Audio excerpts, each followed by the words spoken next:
Top quality और consistent performance के लिए सिर्फ सिल्वर पंप्स। टॉप क्वालिटी और कंसिस्टेंट परफॉर्मेंस के लिए सिर्फ सिल्वर पंप्स, नाम याद रखना।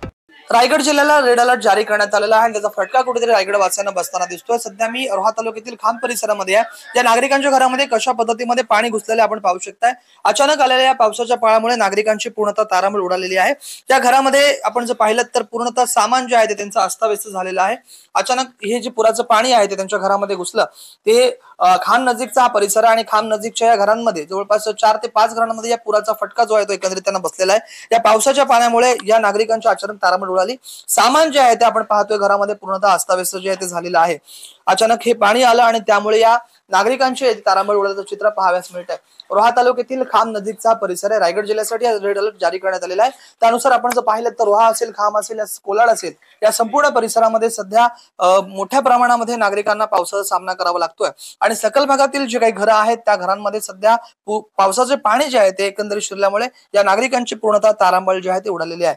आपण पाहतोय सध्या रायगड जिल्ह्यामध्ये एकंदरीत आपण जर पाहिलं तर मुसळधार पाऊस बरसताना दिसतोय आणि त्यामध्येच या नागरिकांच्या घरामध्ये कशा पद्धतीमध्ये पाणी घुसलेलं आहे आणि त्यामुळे यांचं सामान कशा पद्धतीमध्ये एकंदरीत अस्ताव्यस्त झालेलं आहे त्याचं चित्र जे आहे ते सध्या आपणास पाहावयास मिळत आहे। रायगड जिल्ह्यामध्ये आपण जर पाहिलं तर सर्वच नद्या ज्या आहेत त्या धोका पातळीच्या आटोक्यामध्ये जरी असल्या तरी देखील सकल भागामध्ये जे काही नागरिकांची घरं आहेत त्या नागरिकांच्या घरामध्ये एकंदरीत पाणी जे आहे ते शिरलेलं आहे। आपल्यासोबत ज्यांच्या घरामध्ये हे पाणी शिरलेलं आहे ते नागरिक आहेत, तिथले रहिवासी आहेत, त्यांच्याशी आपण या संदर्भामध्ये बातचीत करणार आहोत। एकंदरीत काय सांगाल, काय परिस्थिती होती, अचानक पाणी आल्यामुळे कशी तारांबळ उडाली?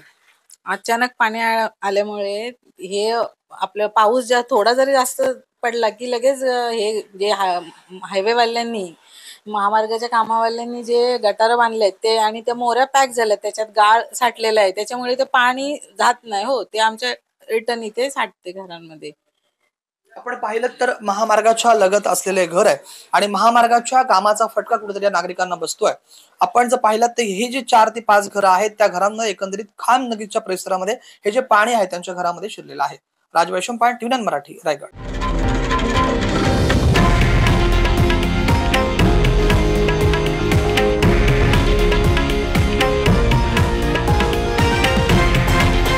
हे आहे देशातील नंबर 1 न्यूज नेटवर्क आणि आपण पाहत आहात टीव्ही 9 मराठी, एकमेव।